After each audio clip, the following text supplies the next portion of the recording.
Hello, everyone. Thanks for joining us today. I want to welcome you to Real Chemistry's Healthcare Innovation Stage at South by Southwest, where we're bringing you 3 days of healthcare-focused content. My name's Leslie Isenegger. I work with RC Resolve, which is our new advisory that's focused on really the intersection of corporate reputation, policy and regulatory issues, and commercial business challenges that healthcare companies are facing. And I'm so excited to be here today. Unfortunately, Boys to Men is not opening up for us. I can hum a few bars of Motown Philly if that would get everyone energized, because this morning did come a little earlier than I expected. But we're here with something just as exciting. Today, I get to talk to these amazing folks here about one of the most consequential inflection points in the regulatory world in perhaps a generation. The forces shaping how drugs are getting developed and approved are shifting in real time. And that dynamic tension and how we as an industry navigate it are going to define the next era of medicine. Over the past year, as you may remember, the FDA lost 20% of its workforce, but at the same time, Commissioner McCary is taking a position with a clear mandate to move faster. So we're looking at single trial approvals, accelerated timelines, smarter pathways to get treatments to patients who need them as fast as possible. The FDA also appointed its first ever Chief AI Officer, Jeremy Walsh, and has been moving really quickly. 70% of FDA employees have access to a generative tool, ELSA.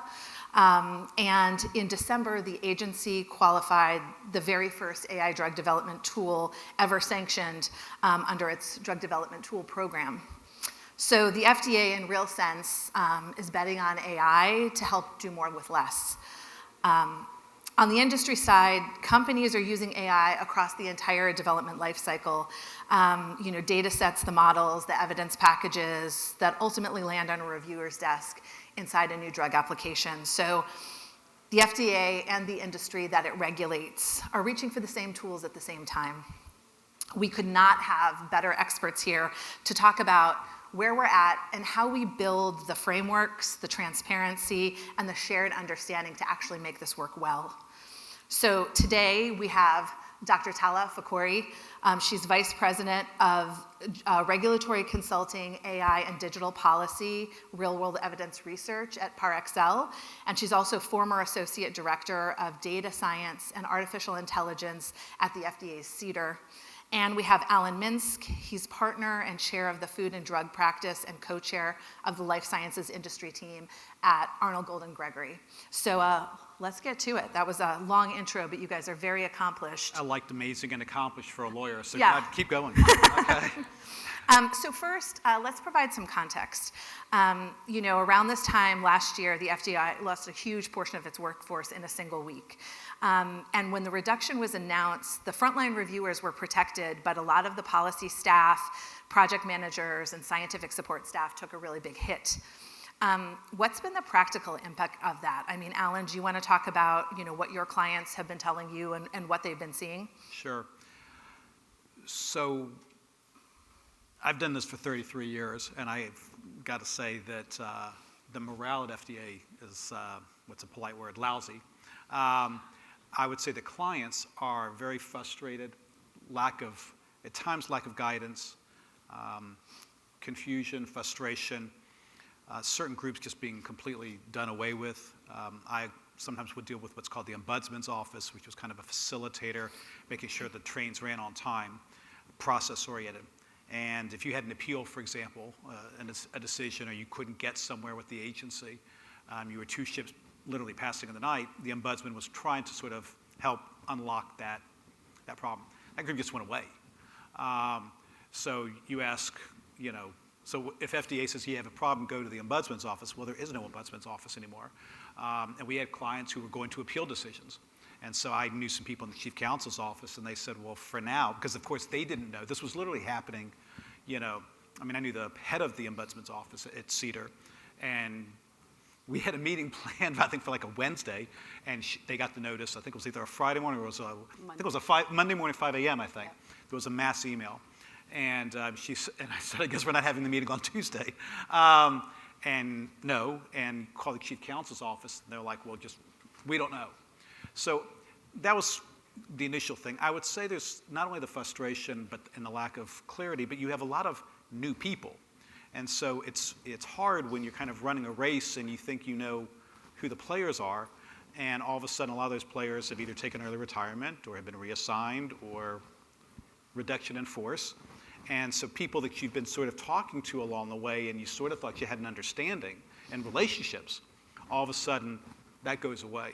In my practice, I know a lot of people at FDA. Some of my colleagues were at FDA who I work with, and it's demoralizing, it's frustrating, the uncertainty, it's just not and of course the morale at the agency is just not great. Even trying to get the same person twice can be difficult now. And even if it's no longer the reduction in force, but people are looking for new jobs because they're afraid, either because of jobs or maybe policy reasons, or I don't want to get political, but for whatever reason, they may want to be looking on from a career perspective.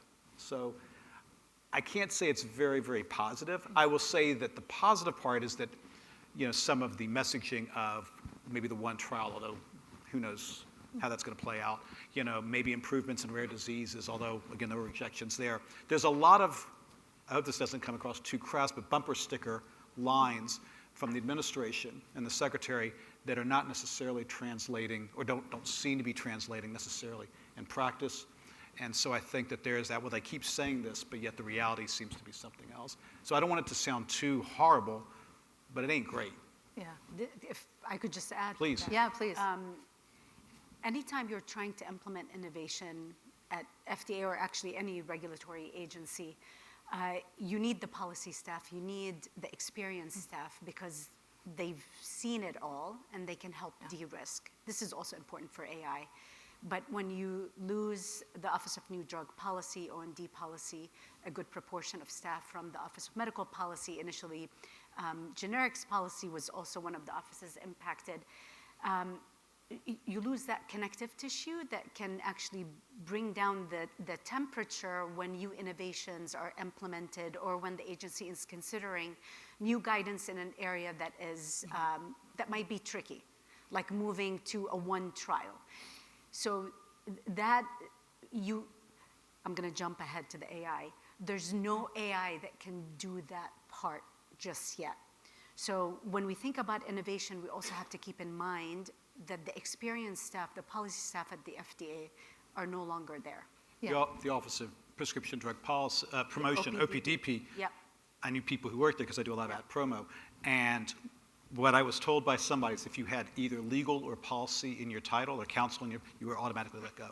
I mean, it wasn't even a matter of sort of eeny, meeny, miny, mo. It was just like if you got policy or legal, you're done. Just back to your point about policy.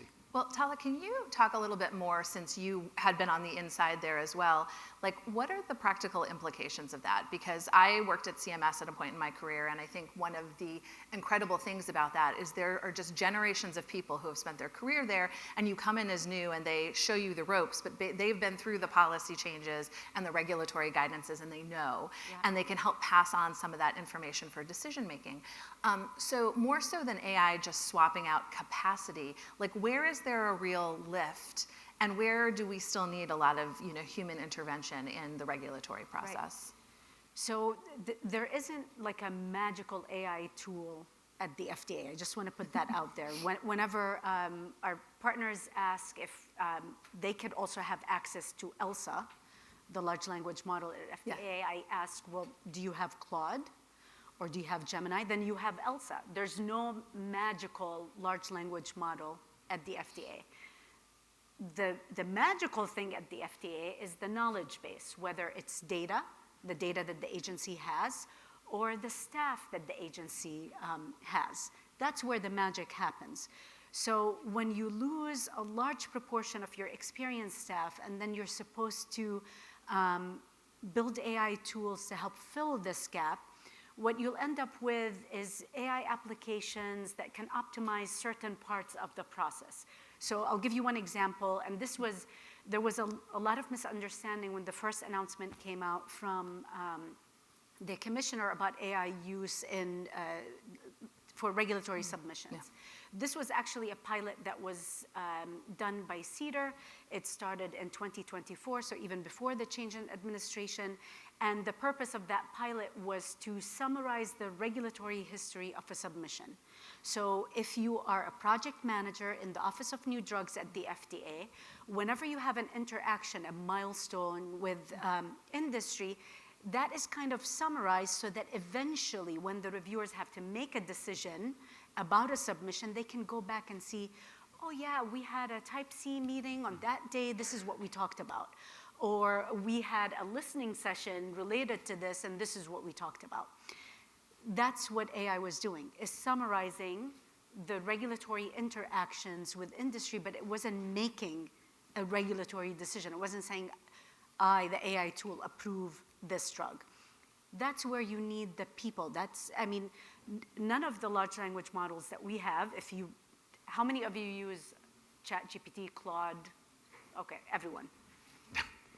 You know that it does really cool things, like it summarizes information, but it also does really weird, stupid things. Like if you ask it to make recommendations or reason, it can't always get there. It does not have the capability that humans have.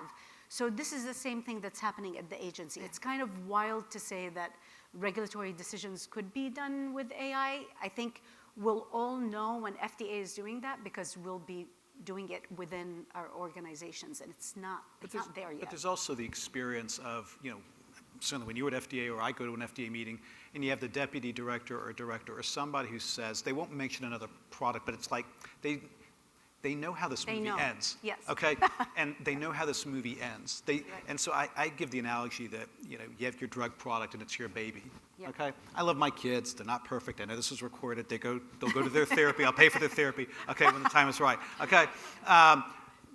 But FDA sees a lot of babies. Yep. Okay? And to, the Seinfeld reference, not all babies are pretty. Okay? And so FDA, this is your baby, so of course it's perfect. Why aren't people throwing money at it? Why is FDA approving it? But FDA sees a lot of things. They've just got access to a lot of data. And so they have a sense that, and I don't know that the ChatGPT or whatever, the AI is going to be able to capture that nuance of, you may not want to do it this. It's not a book. There's a lot of subjectivity. Right. There's a lot of analysis. There's a lot of things that go in, and there's precedent, and there's history, and we know this safety signal, and the reasoning. The reasoning. And so I just don't know if AI can capture those nuance type things. Yet. I just want to emphasize that because the tools keep getting better. That may be, but the reasoning is not there. That may be, but if there are people in this audience who are having an application or clients that we have that are pending, they're not yet there. Yes. They're not there yet, okay? And therefore they're saying, I got a current situation. Yep. Well, why don't we ask the audience, Please. because maybe some of you work for organizations that have products, drugs that go through a regulatory process. But at the end of the day, we and our loved ones and families are all patients. And so from that perspective, how do you feel about the FDA leaning more on AI right now? Show of hands, people, they're not moving fast enough. And show of hands for people who are like, they're moving way too fast. And the people in the back. And the people in the back are like... Okay. That's what they said in the back. Okay. But, Tala, why don't you talk to us? Because it seems like in the last 12 months, the FDA published its draft AI guidance and then had the AI-assisted review pilot, and they have ELSA, and they're, making a lot of announcements. Yeah. Are they, building this plane while they're flying it, or is this stuff that's been in flight that you can tell us a little bit about and kind of give some perspective of how fast this is actually happening? So FDA started working on all things AI many, many years ago. So one thing that I like to say, I'm not trying to be snarky, but currently everything is new, but nothing has changed, literally. So specifically for CDER, the Center for Drugs, in 2019, that's how many years ago? 7 years ago, CDER formed the AI Steering Committee and AI Policy Working Group, began tracking the number of submissions with AI and machine learning components, and all of that work was to try to understand where regulatory clarity may be needed, lots of engagement with industry. This is all out in the public domain. Any of you can actually go and find this information. There were 2 discussion papers to solicit feedback from industry. There were at least 4 or 5 public workshops and expert workshops, and the recordings of the workshops are also all online. And then all of that resulted in the publication of the first draft AI guidance, and then also in the recently published FDA EMA guiding principles for AI. So the agency was already doing a lot of this. But what changed with the new leadership at the FDA is the scaling of AI use. So ELSA was called CEDAR GPT. It was already piloted and used within CEDAR. In fact, because of the previous administration's executive order related to AI, every government agency using AI had to make all of their AI uses public. So if you just Google 2023 or 2024 HHS AI use cases, you'll find a mention of CEDAR GPT. It was called Office of Pharmaceutical Quality Policy Bot. This is all to say that the agency... catchy as ELSA. I know, OPQ policy bot. But it was like already being used. What happened with the new leadership was the scaling of, there's a really successful example of a GPT by CEDAR. Why can't all FDA staff have access to it? So that was ELSA. The other thing that happened, and it's a really good thing, is the democratizing of FDA's data. All offices and centers had their own data platforms. Things were really clunky. It was really hard if you wanted to collaborate between CEDAR-CBER or with CDRH, it was hard to do that because of the silos between the different centers. So all of the data came to one platform, which would enable using technology and AI on top of it. This is all good stuff. And that was really needed change, which is amazing. But that's when we also get into some tricky territory about how these AI tools are being used. Is sponsored data now kind of like floating for everyone? What are the controls that can ensure that trade secrets, CCI information is all protected, and so on? For patients, I want to get back to your question about patients. I upload all of my personal information in EHR on all the GPTs. So I put in my EHR in ChatGPT and Claude and even Grok, unfortunately, all of them, right? And I start asking information related to my health. I know I'm not the only one. Many people are doing that. So when we think about data privacy and what patients care about, I think that's changing, and people now are more open to sharing information if that can help them, right? Yeah. So even when we talk about what it means for patients if the FDA has access to all that information, I think most people would say, you know what, I'll be okay with that if you can find the next cancer treatment. So risk tolerance is changing among patients. Yep. Well, look at Uber. Yeah. People the thought that you would ever get into a stranger's car. Yep. Okay. I never thought I would do that. And my brother-in-law, it's so safe. And now I use that over cabs. Okay. Well, because it's a little bit cheaper or whatever. I would say also, just to add on the other side, the medical devices. So medical devices where we saw a number of clients, even earlier maybe on the drug side, where the AI was actually in the medical devices. So FDA, at least on the device side, was seeing issues about cybersecurity, AI, things like that. So often I find that device folks learn more from the drug folks. In this case, I think the drug folks probably learn from the device folks, just the practical challenges, the issues, the good and the bad. And so I think in that regard, the device folks had probably a little bit of a... The first AI-enabled medical device that was authorized by FDA was in 1995. Yeah, I was going to say. So this is how long FDA has been exposed to FDA has been familiar with it. Right. Right. And you're absolutely right. A lot of the policy development within the agency was actually led by the devices group because they were seeing it. It's been around for a longer period of time. Well, so Alan, you're a lawyer, which we won't hold against you, but pays the bills. Okay. So talk a little bit about, as the agencies start to use AI in their own workflows, what principles should guide like responsible adoption?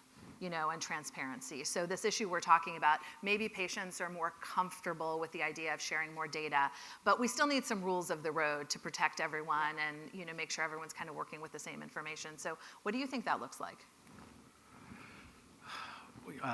This is driving the plane, as you were saying. I think certainly the privacy issues. I think we got those. Probably informed consent to some extent. I mean, informed consent, we obviously know what that means, but now the idea is how will this data be used? I think when people, it's one thing to participate in a clinical trial, it's another thing to, how will the government be using it? How will, is there the cloud and all this kind of stuff? So I think there are those issues. From an FDA perspective, safety and efficacy is always the issue. Okay, is a product safe and efficacious? But I would certainly say,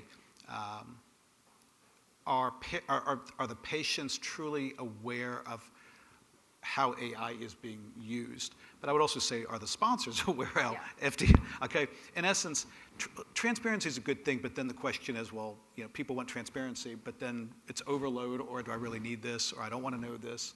How will it be abused? Cybersecurity. I mean, again, cybersecurity issues is a big thing. There was just the medical device company, Stryker, that just got hacked last week because of, I don't know. I mean, I read it was because related to the Iranian situation. So again, there's all of these things that I don't even think. I'm not sure if we can catch up. The agency, I think, to its credit, tries to be proactive. But oftentimes, just because things are moving so fast, have to be reactive. And so I don't know if they can. I know that they want to keep up, and I know that the industry wants to keep up. I'm just not sure, as things are progressing so quickly. People also say they want something until they don't want something. They wanted more drugs on the market, and then there was the Vioxx and the Celebrex, and all of a sudden Congress, how are you approving products so quickly? Or pharmacy compounding, which is a state law. And then some people died in New England with sterility issues, and then Congress said to FDA, where were you? And this is, we don't have the regulation. Okay, now you got the regulation. So people want certain things until they don't want something, okay? And so I think that's the balance that the agency's trying to do, because they're trying to do the right thing. Patients want things done. Sponsors obviously want things done. Investors want things done. But then if you go too fast, someone's inevitably going to say you're going to miss something. And if you go too slow, people are dying. Yeah. So I don't envy it. I don't envy it, but and that's why I don't. I'm paid some big bucks, but not those kinds of big bucks. There'll have to be some smart people beyond, I think, just the FDA. Ethicists, and I think they may need to, and maybe also what other either agencies within the United States or ex-US. Yeah. Europe is dealing with this. Every country or every region is going to have to deal with this. And the ecosystem in the US, the regulator is very different from like Europe. We don't have a GDPR. Right. Yep. We have HIPAA, but HIPAA is like almost nothing compared to. Correct. I'm not saying that we should have GDPR because that may be too restrictive for health research, but there is a gap as it relates to privacy and patient privacy protection, data protection. But then on top of that, there's the trade secret and commercial confidential information on the sponsor side, right? So they're two different things, but they're also interrelated. If a sponsor wants to use patient data to develop their own tools for regulatory submissions, they obviously know how to go through the informed consent process and all of that. Then for the agency, if the agency wants to apply large language models on all sponsored data, there are restrictions there, and it's unclear what is happening on the FDA side. This is where having that transparency will be critical, not just because sponsors want to protect their data, but if you think about the ideal situation of drug approval, it would be sponsors generating data. That data flows to the agency, and agency makes decisions very quickly, which they call real-time, like real-time reviews. For that to happen, that seamless exchange of data and information requires that both parties know what the bot of the FDA is doing, and the FDA bot knows what the sponsor bot is doing. So that transparency is needed, and I don't know that it exists yet. What questions does the FDA need to be asking about that so they can get on that, shared page? Like what the sponsors are yes, doing? yeah. So FDA has been tracking all the ways that sponsors use AI. A lot of the questions that the agency asks are, again, related transparency questions like, how was the data that you used to develop your models collected? What types of modeling techniques are you using? Why did you choose these specific modeling techniques? How are you evaluating the performance of the model, et cetera? But there's still not a lot of information about that seamless exchange of information. That has to happen. That has to be a public-private partnership between industry and the regulators, and I don't think that we are there yet. And I think a part of it, honestly, is there's a lack of trust I was between just going to go there. the two parties. Okay. I was just going to. Because there's no clarity about how the tools are being used. So if you don't trust the other party, then it's kind of futile. And beyond that, as the FDA is requiring sponsors to share more about how it is using AI, it gets to the point of competitive advantage potentially. Yeah. So how do we find that balance of, where we're not looking at black box trade secrets, but there is the level of transparency that the regulator and the sponsors can trust the processes that are being used on both ends? I think this is my opinion, not my organization's opinion or any sponsor opinion, but there are clear areas in the pre-competitive space that everyone can win, right? Things like modeling for immunogenicity or like to replace animal testing, NAMs. It's amazing when you sit on the agency side and you see 10 sponsors repeating the same errors, right? Because they have limited data, they have limited models, they're doing the best that they can with the information that they have, but they're all doing the same thing and failing, right? And if you're a reviewer, you can't say, go talk to sponsor X because they've done that and you might want to rethink it. So there are areas in the pre-competitive space that everyone can win. The other area is in the post-market space, like safety signal detection, all of that. It's complicated modeling where everyone can win if there's a sharing of information.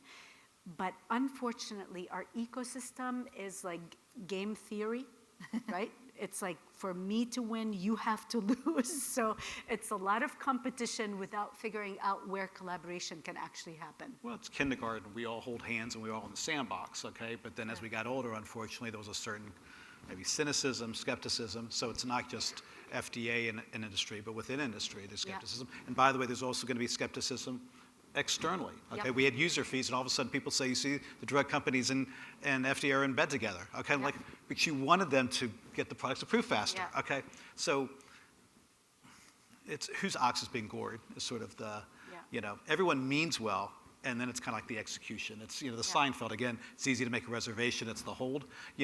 It's easy to sort of talk about when we need transparency, and we're all going to be in this together, and it all benefits, and then it's going to, okay, well now, how do we write that so that everyone's interests are all protected? It's very hard. Yeah, who's going to lead that shift, though? Because I feel like she will. No. Okay. You heard it here. That aligning of incentives is really, really hard.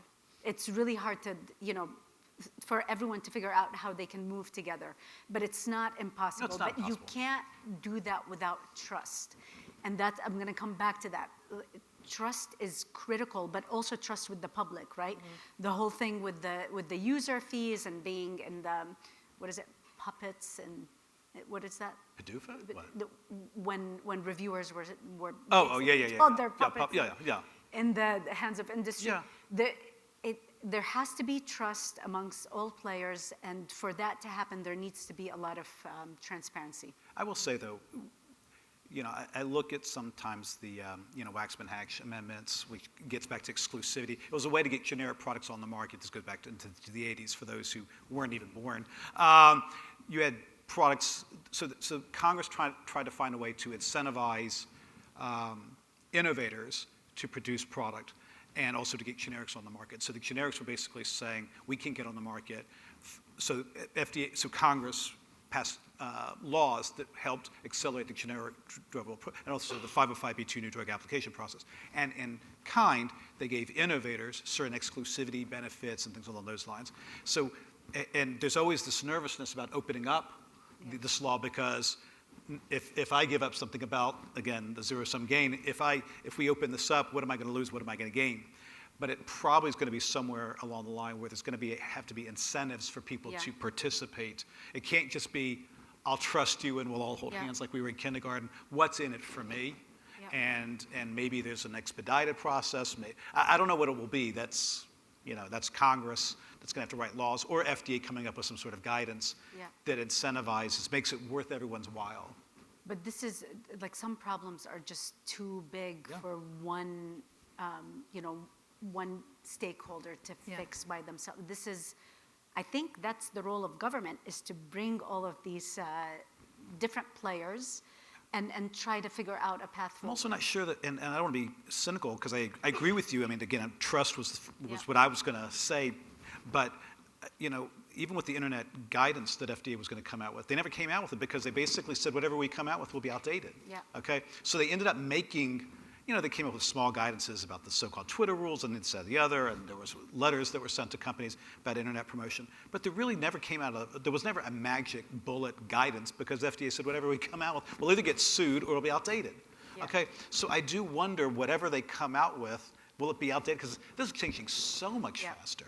I mean, I was just watching CNBC this morning, and they were saying it's not like the next few years. It's like in 3 months what's going to happen. Okay, with chips and things. So. Well, and I think you started to touch on this, Tala. I think that's also really critical. We think about the FDA and our regulatory process here in the U.S., but the rigor of that process and the reliability of what reviewers ultimately decide feeds into a much bigger global process around access to drugs. So if we can't figure this out here, what's the step to figuring out the global reliability of AI and reviewing data and expediting review processes? So usually, specifically for medical products, the way that this works is the US will come out with guidance or guidelines, and then other big regulators globally start adopting a version of it, and then you go to international harmonizing bodies like IMDRF or ICH. There's already IMDRF guidelines related to AI, which is great, and that all of these efforts were led by CDRH, by the Center for Devices. On the drug and biologics side, the first piece of collaboration we saw was the EMA FDA guiding principles for AI. This is a great first step for ICH to pick up and develop a new global guideline. So that's already happening. Also, people forget that most sponsors, most pharma companies are global companies, right? They have to run trials in many regions. So they don't function in just the US ecosystem. So for them, it's very important to know what's happening everywhere too. There's an equivalent for ELSA in Europe. Not many people talk about it. Regulus. Regulus is a large language model that EMA colleagues have access to, that they can use in similar ways to FDA's ELSA. Other regulators, in fact, just 10 days ago, I was with the African regulatory authorities in South Africa. It was multiple regulators from different countries. They're also using their own AI tools internally for regulatory submissions. So different regions are doing very similar things, and they really need to all harmonize and come together, and I hope that they do that through ICH. The interesting thing about AI is not just agencies regulating the use of AI, it's the agency's use of AI too. That's where we don't have a lot of details, which I find problematic. I wonder if they could learn anything from other industries, and again, you're more knowledgeable certainly about AI and FDA, within the agency. But, I guess I'm going back to when Janet Woodcock talked about sort of quality systems and looking at the car industry and building quality, like how car companies build it in at the ups, rather than catch up build it in at the outset. And I don't know if there's other, hospitals or other related industries and where they're getting it right and maybe where they're getting it wrong. Again, we don't have to reinvent the wheel. Yeah. Well, we are to some extent, but we don't. Yeah. But we don't have to be the first. We can learn from others, I guess is what I would say. I think where we can learn a lot is related to oversight of AI. So AI governance, right? Defining what, I hate that term, but everyone uses it, so I'll use it, human in the loop. So basically articulating what that actually means if you're using AI to make decisions about a patient safety or if a product works or doesn't work. But for AI doing scientific insights and discovery, human biology is really very complex. And I don't know that any of the AI tools that are available have been able to crack that code. Yeah. I think there's hope because AI is really good at finding patterns in data, but we're not there yet. It's really complicated. I mean, if I used to be a bench scientist, I knocked down a gene. I was hoping that would help me figure out everything related to that gene. Guess what? Nothing happened to the model, the animal model that I was using, because human biology is redundant. There are so many genetic pathways. It's really complex, and AI is not there yet to crack that. Well, I want to talk a little bit more about that, and you mentioned like looking at patterns. The promise of the FDA is ultimately a very human one, which is, faster access to better medicines to improve people's health and their lives. If we have models that are trained on historical data and historical trials, they're going to incorporate historical biases. So who is responsible for thinking a little bit differently in a world of, we've done clinical trials looking at certain types of patients for the same way, kind of from the beginning of time. And only recently in kind of the history of the FDA and regulatory processes have we started thinking about different representation and looking at the trial structure differently. So how do we make both of those shifts at the same time? And great question, and this also applies on how industry is using AI and what data they use, right? One infamous example was an FDA-authorized medical device that was one of the first ones to come out, where you could take a picture of, let's say you have a mole, you take a picture of it, and then you could upload it on a software, and it will tell you if this is cancerous or not. Well, it turns out that this model was used on predominantly data from white patients, where you can see the differences in color and pigmentation. The data did not include data of people with darker pigmentation, so it wasn't able to detect cancer in patients who are Black or Hispanic. The reason for that was the bias that was in the data itself, right? So this applies on both industry and FDA side.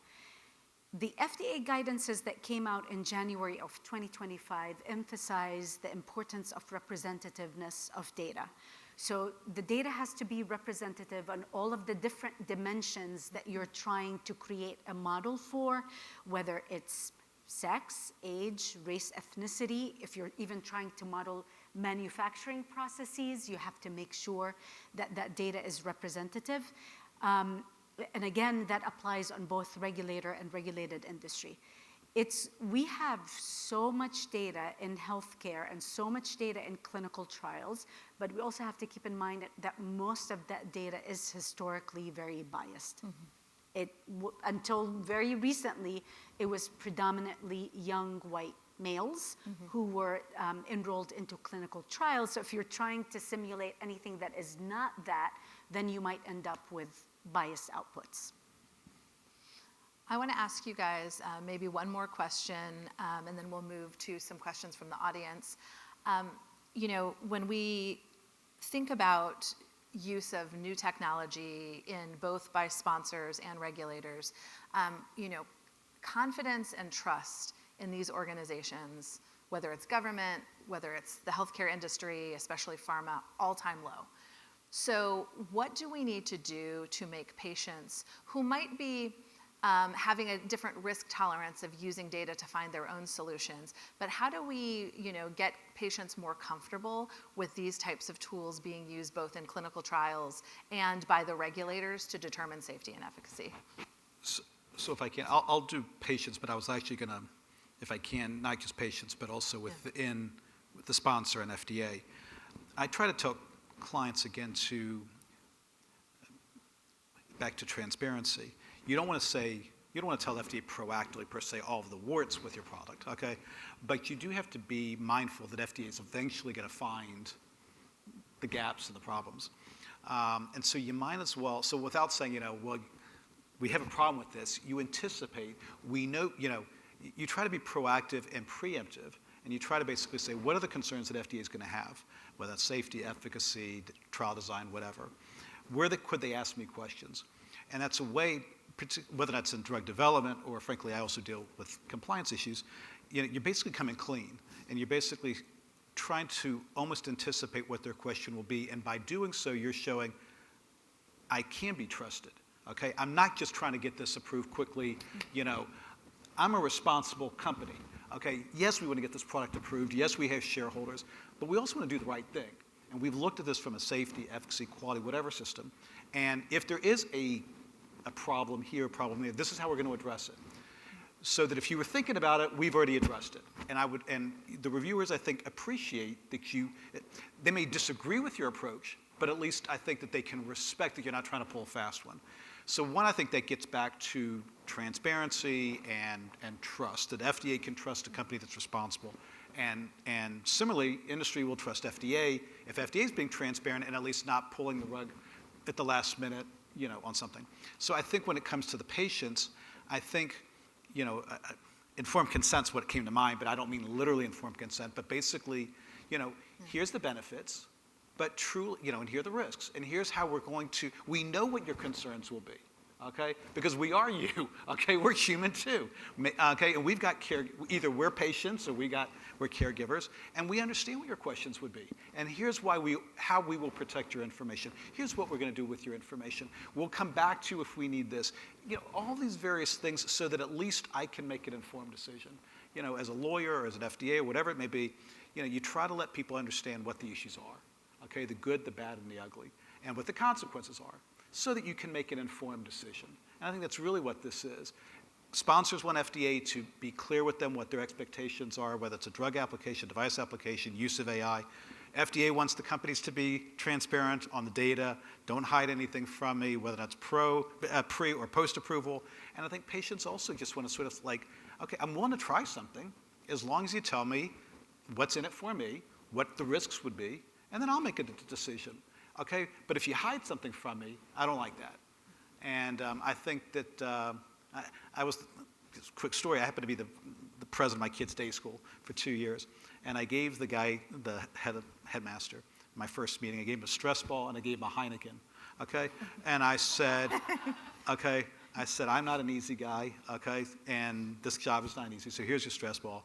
But hopefully, at the end of the day, you can have a Heineken. But I says, I'll tell you one thing. If you're not honest with me, we're going to have if you're honest with me, we can be partners together. If you're honest with me, we can try to work this out. But I said, if you're not transparent, it's not going to be good for either of us. And I says, and I'm a volunteer, okay? And I'm out in 2 years. You're still here, or you may not be here, okay? And the guy was not as honest as he should have been, and he's no longer at the kid's school. So anyway, fun fact. Okay. Well, we named this panel The Last Human at the FDA with the idea of, is AI, we wanted to really kind of dig into, is AI a better way to review drugs? And do we get better, more rigorous science? Do we get, do we solve the upfront, preclinical solutions where everyone's, reinventing the wheel and making the same mistake? Or is this really a struggle because the FDA, frankly, as you talked about at the top of our conversation, has been really hamstrung with a brain drain and just not having capacity. So as we head into questions, what are your final thoughts? Either like how we should be thinking about this, where you think the biggest challenges lie ahead, or what do you think is going on that's actually pretty good and we should all be encouraged by it? Yeah.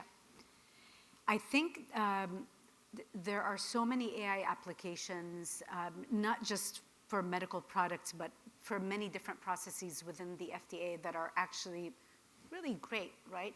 So you could use AI to prioritize inspection sites, including for foods.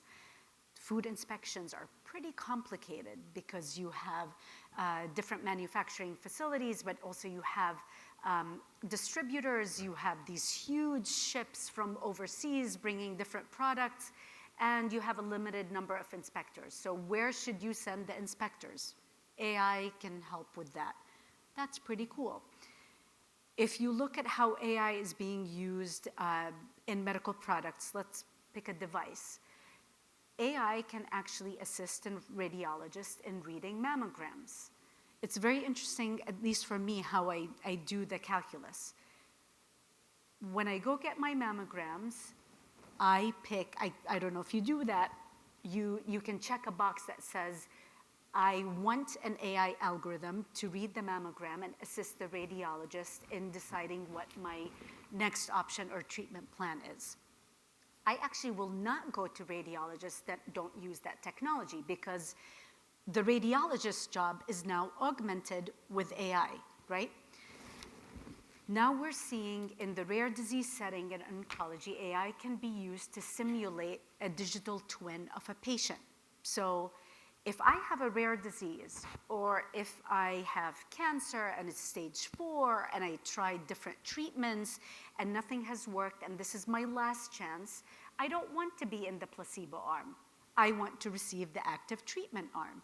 There are digital twins now that can simulate what a placebo response is so that more patients, not all patients, more patients can receive the treatment. AI can help in detecting safety signals in the post-market so that after the FDA has approved a drug or a medical device and it's now being deployed in the wild, we all have access to it. If there is a rare side effect that is serious, AI can help us find that signal faster, right? These are all really amazing applications of AI that are they're really gonna only get better and better because again, and we keep thinking about large language models, but AI has so many different types of modeling techniques beside large language models. These tools are only getting better. The one thing that makes me stressed out is for certain AI outputs where the AI is making an output that is kind of a decision or decision support, a human has to be able to intervene, either to consume that information and make a decision or stop a bad decision from happening.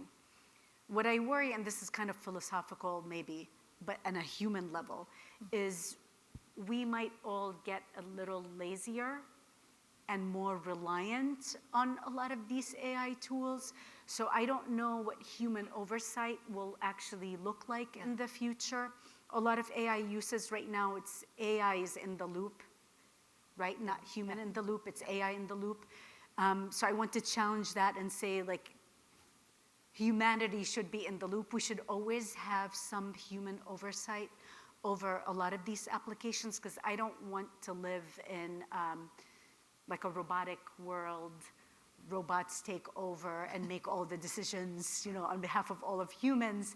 But we need to have better control over what it means to be human in the age of AI. Yeah, I was going to say it was like a twilight zone was where I was going.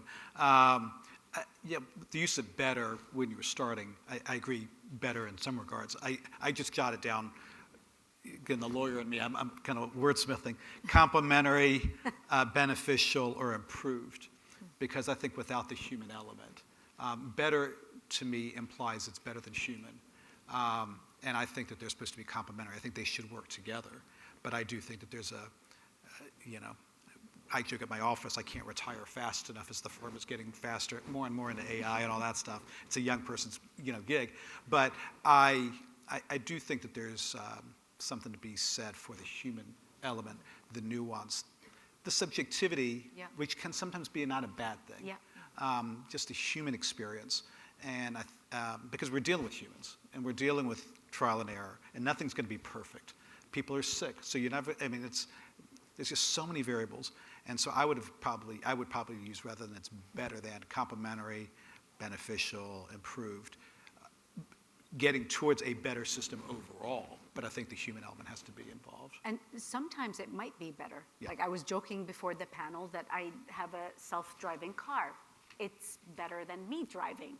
So in certain situations, AI can actually perform better than the human. We just have to figure out what these situations are. Right. And then for all the other pieces, we have to make sure that the human is actively involved, again, in overriding any decisions that AI might be making that are not great for humans. Well, I'll take your edit, Alan. Thank you. No, it wasn't a red pen.